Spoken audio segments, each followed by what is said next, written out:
Olá, bom dia, boa tarde, boa noite, depende do horário que você está assistindo esse vídeo. Sejam bem-vindos a esse momento de reflexão sobre sala de aula, sobre o chão de sala de aula.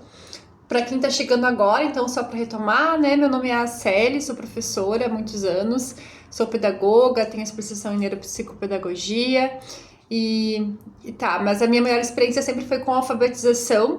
Tenho experiência desde o berçário da educação infantil, né, que foi onde eu comecei trabalhando, que fez parte do meu começo. Na verdade, tive outras experiências no começo, mas fez parte. Trabalhei até o nono ano do ensino fundamental. Foram quase 20 anos de concurso no município do sul do Brasil, né? E fazem agora 3 anos que eu moro em Montevidéu, no Uruguai, onde eu vim estudar. E atualmente trabalho como professora de idioma para adultos que aprendem português e para adolescentes também em algumas escolas no momento, né? Pelo instituto que eu trabalho aqui em Montevidéu. E esses vídeos, então, é para compartilhar reflexões sobre o chão de sala de aula. Eu já fiz, acho que uns 2 ou 3 vídeos. Tenho uma dificuldade muito grande de manter a periodicidade deles. Não sei se alguém me assiste aqui já se arriscou a trabalhar com internet em algum momento, no material de estudo do idioma português, fornecido pelo instituto que eu trabalho. A gente tem uma unidade só falando sobre o trabalho com a internet, sobre as redes sociais, sobre expor, sobre falar opinião, que é o que eu tô fazendo aqui nesse canal, né? Tô compartilhando as minhas experiências como profissional e minhas experiências do ponto de vista também de tudo que eu já estudei, que eu já trabalhei. Vou tomando um café enquanto falo, porque realmente é esse o ponto que eu tô comentando agora, é arrumar o tempo para fazer esse vídeo. Não é necessariamente tempo, né? Mas a gente vem de uma formação estruturada, né, acadêmica, em que a gente sabe que quer fazer as coisas bem feitas. A internet também pede isso, ninguém gosta de assistir alguém falando qualquer besteira. Apesar que também existe isso agora, mas enfim. E é um trabalho, né? Você parar para fazer um vídeo e estruturar um assunto e compartilhar uma ideia é um trabalho. A gente tem falado muito isso, então, nessa unidade de estudo sobre redes sociais. E que a gente, professores, né? A gente fala, nós professores, que temos às vezes no cotidiano tão físico, que exige tanta presencialidade, né? De estar com os alunos, estar com as demandas, estar com a correção de atividades.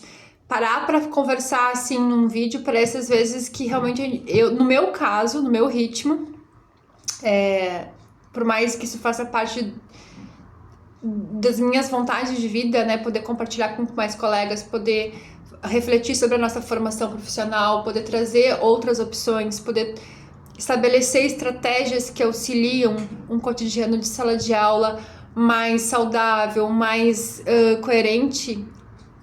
Enfim, né? Resumindo, iniciar esse trabalho de uma forma espontânea, autônoma, que a gente não tá ali para corresponder a um cronograma pré-estabelecido, por mais que eu acho que isso é fundamental e é fundamental na nova era, ainda me custa muito como hablo em espanhol. Ainda para mim é muito difícil, assim, porque primeiro a gente sempre vai corresponder às datas previstas nos calendários escolares e depois eu arrumo um tempinho para seguir o meu próprio calendário. Mas esse também é uma temática que eu quero compartilhar nesses vídeos que eu estou falando, que também envolve a questão do autocuidado, do autocompromisso, né? Essa autogestão que a gente tanto tenta fomentar na educação das crianças, mas que na verdade temos algumas lacunas, digamos assim, na nossa própria estrutura de formação.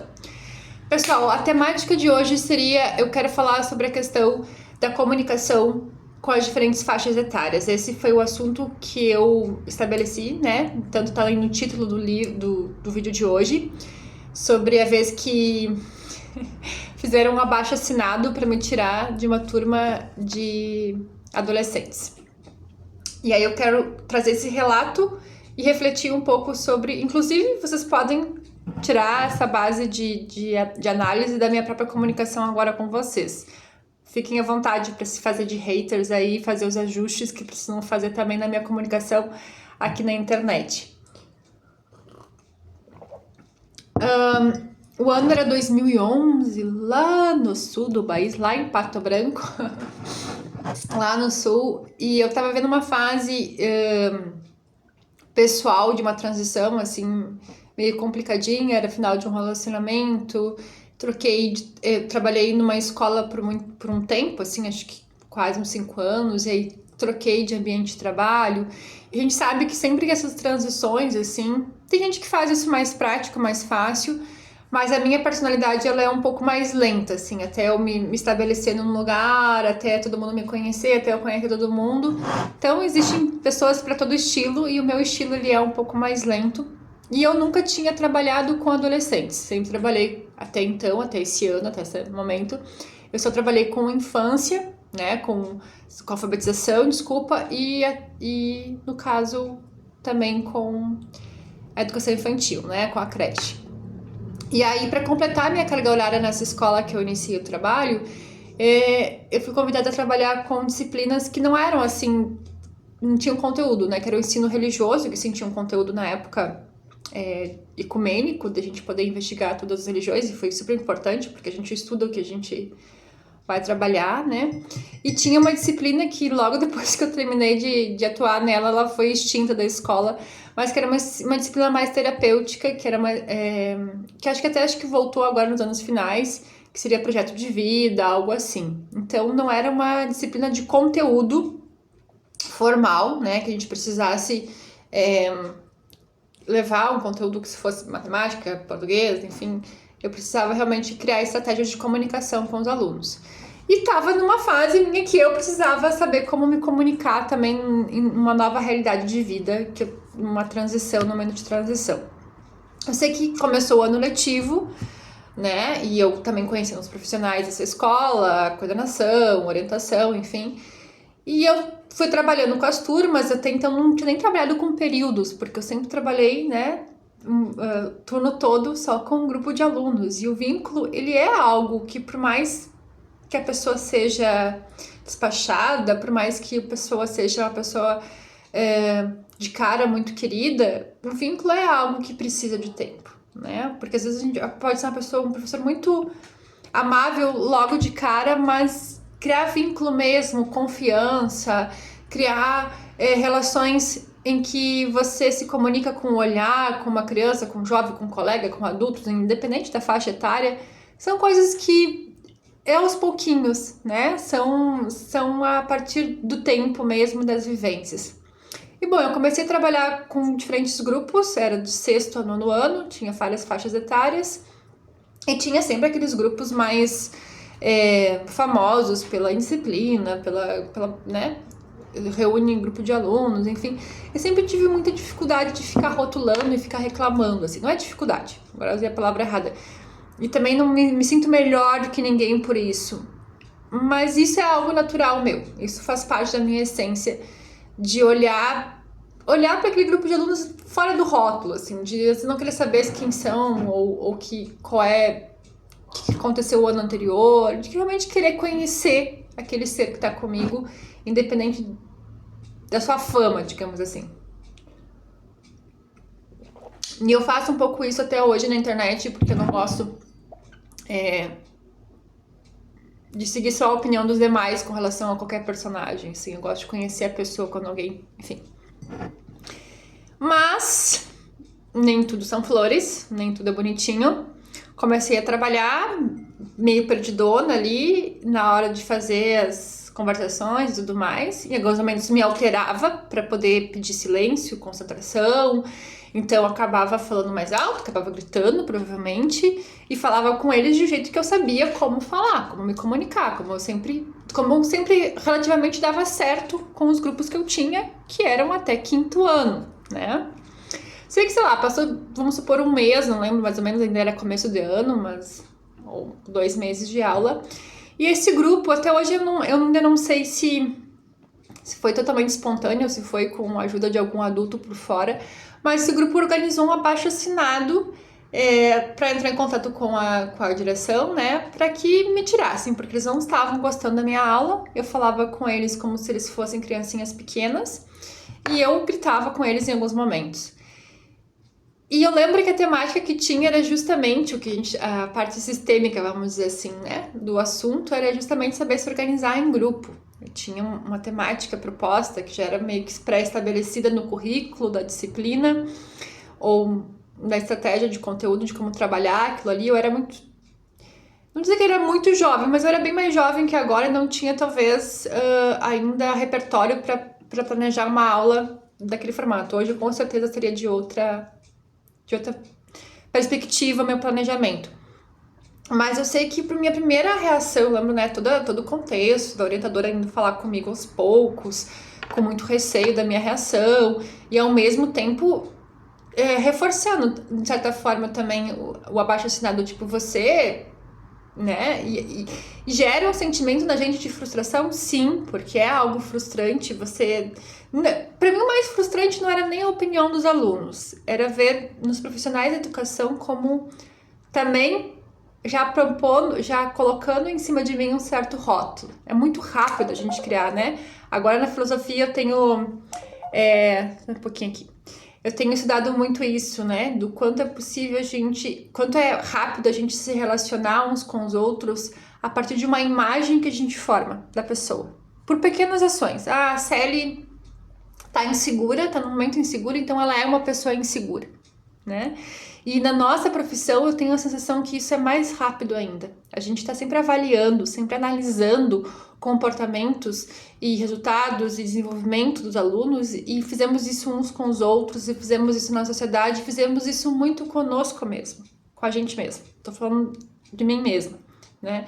E aí a gente pensa, bom, esse comportamento, esse processo que eu tô vivendo agora parece que foi a vida toda, né? Essa insegurança que eu tô tendo com esse processo, eu sempre fui insegura. Não, gente, isso é tudo cíclico, né? A vida é cíclica. E ok, teve abaixo-assinado, e eu lembro que a minha primeira reação foi: eles souberam se organizar em grupo.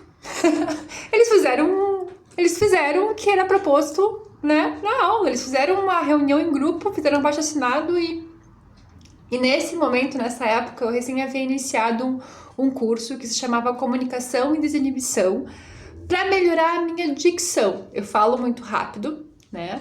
Eu trabalho muito essa questão da fala rápida, porque eu sei, e esse é um dos pontos que eu vou falar agora nesse vídeo, né? Poder ter uma voz, um tom de voz compreensível, ter uma fala mais pausada, isso é muito importante. E isso foi uma das coisas que eu aprendi nesse curso de comunicação e desinibição. E justamente por estar percebendo que eu não estava tendo uma voz acessível para os alunos, que eu já tinha também iniciado esse curso e que me ajudou terapeuticamente em outras questões pessoais. E ele foi a base da minha reviravolta com essa turma. Não vou dar para vocês um final feliz de Hollywood, de filme americano, do tipo, ou no final do ano eles me escolheram como a melhor professora. Não vou fazer essa reviravolta, mas sim me mantive com essa turma até o final do ano e fui criando estratégias de comunicação, né? Do tom de voz, da forma como expressar, das pausas entre escuta e fala. Porque nós, professores, muitas vezes nos perdemos em querer explicar algo e às vezes a gente está explicando pra gente mesmo, como talvez eu tô fazendo nesse vídeo, e não estamos dando espaço para conectar de verdade com o aluno. E tá tudo certo a gente ter aulas expositivas, tá tudo certo a gente poder expressar as opiniões e esmiuçar assuntos, isso é importante. Esse momento de que o aluno só escuta também é importante. E especialmente quando relaciona conteúdos, né? A gente não tem que o tempo todo fazer dinâmicas para eles estarem falando. O professor, ele é por mais que a gente vive uma era em que o conhecimento está na internet, o professor é a referência do conhecimento, é a referência da sabedoria, especialmente quando os alunos são maiores, isso precisa acontecer, né? Eles precisam ter essa experiência de parar e simplesmente escutar. Porém, às vezes a gente fica repetitivo, a gente fica redundante, né? E falo pela minha própria caminhada. E com adolescentes eu fui descobrindo que, mais do que a infância, porque eu sempre falo, né? A criança ela não presta atenção no que a gente fala, ela presta atenção em como a gente fala, nosso tom de voz, nosso posicionamento corporal. E o adolescente, essa fase de transição, tem uma sensibilidade ainda mais crítica com relação a isso. como é um momento de autotransformação física, em que eles se sentem muito expostos. E aí foi uma das coisas que eu aprendi também, né? Com criança eu podia fazer roda de conversa, tirando mesa da frente, colocando eles num círculozinho no meio, ou uma rodinha, né? Sentados no meio da sala. Com adolescentes isso é um pouco mais delicado, né? A mesa, ela tá ali com uma proteção. A sensação que se tem nessa fase da vida é que você tá muito exposto, que qualquer movimento que você faz, parece que tá todo mundo te olhando, porque é o que você tá tentando entender o que acontece com esse corpo, né? Por isso tanto capuz, por isso tanto, né, esconde a cara. Então, saber entender e ir com calma com isso, né? Saber que eu não posso chamar todos para falar lá na frente e ir administrando, foi um aprendizado. Eu sei que alguns professores que trabalham com essa faixa etária desde sempre fazem isso no automático e alguns fazem muito bem. Mas é isso, né? Esse é o principal recado desse vídeo. Em primeiro lugar, que eu quero ressaltar como adultos da situação, por mais frustrante que seja uma situação dessas, elas vão acontecer o tempo todo na nossa profissão, né? A questão de dosar, a questão social, política, como é que seria a palavra? Diplomata de comunicação, isso é um lugar de adulto e às vezes até falsa de comunicação, né? Que bom que na infância, na adolescência, a gente é tão explícito. Obviamente que a gente vai ensinando a fazer isso de uma forma gentil, que não precisa ser agressiva, que não precisa ser projetada sempre no outro, que também tenha autorresponsabilidade, mas acontece na nossa profissão da gente escutar retornos, tanto das crianças quanto dos adolescentes, que não são agradáveis de ouvir, e a gente precisa, em primeiro lugar, ter essa base de se reestruturar, né, internamente, e que não somos perfeitos mesmo, e que alguns vão gostar e outros não, sempre trabalhando com a questão do respeito, e que a comunicação, a gente precisa sim se dedicar a trabalhar ela se a gente quer melhores resultados em sala de aula, e saber que ela não é a mesma com cada faixa etária. Hoje, para mim, está sendo um outro aprendizado, trabalhando só com adolescentes e com adultos, trabalhando com idioma, trabalhando em cultura diferente, né? Então, está sendo um laboratório incrível e eu acompanho professores que trabalham há muito tempo já na sala de aula e poder visualizar elas, poder estar assistindo a aula, né, de uma professora específica, tá sendo assim um laboratório para mim, porque é incrível o quanto o nosso corpo precisa se transformar para estar na frente, para estar como referência de um grupo de alunos, seja qual for a faixa etária. E cada faixa etária vai ter, né, com a infância a gente mais escuta, quando a infância, a criança pequena, quando é berçário, você não é o destaque, você tá ali na observação, né? Quando vai para a alfabetização, a Waldorf explica um pouco disso, né? O que eu estou estudando aí da antroposofia. Quando você vai para a alfabetização, você fica totalmente em destaque, porque você está ensinando a língua escrita, então você já fica muito mais na frente, a criança te olha muito mais.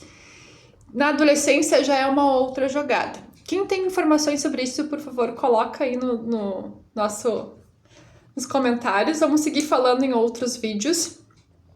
E completo aqui o vídeo do mês de outubro. Eu não quero passar de 20 minutos, porque eu sei que a gente não escuta muito mais que 20 minutos um podcast ou um vídeo na internet. Muito obrigado por quem tá aqui. Super aceito a partilha, a curtida, a compartilhada, tá? A compartilhada, acho que nem existe esse verbo. Mas enfim, por compartilhar. E até um próximo vídeo pra eu trazer aí mais reflexões e a gente poder conversem, né? Coloquem aí nos comentários as suas percepções, suas críticas espontâneas e refletindo sobre o chão da sala de aula. Um abraço, um bom mês para todas as colegas e colegas que estão em firmes e fortes sala de aula, reta final.